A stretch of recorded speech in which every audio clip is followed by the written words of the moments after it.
አባት ሂሳብ ነውማ። እሺ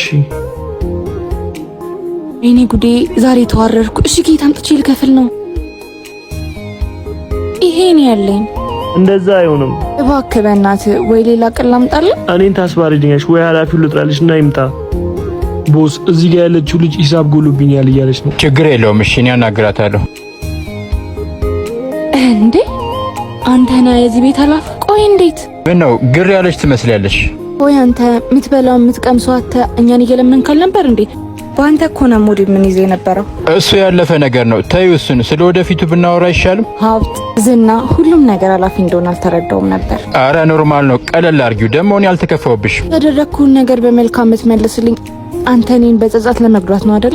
በእርግጥ የማይታለፉ የሚመስሉ ጊዜያቶችን አልፌ እዚህ ደርሻለሁ። ነገር ግን ያለኝን ንብረት ያገኘሁትን እውቅና የሆነ ቀን ላጣው እንደምችል አምናለሁ። እሺ ለሁሉም ነገር ይቅርታ። ማጣትም ማግኘትም ጊዜ እንደሆነ አሳይተኸኛል። ለማንኛውም ችግር የለውም። ሂሳቡንም እኔ ፊክስ አደርገዋለሁ። በጣም አመሰግናለሁ።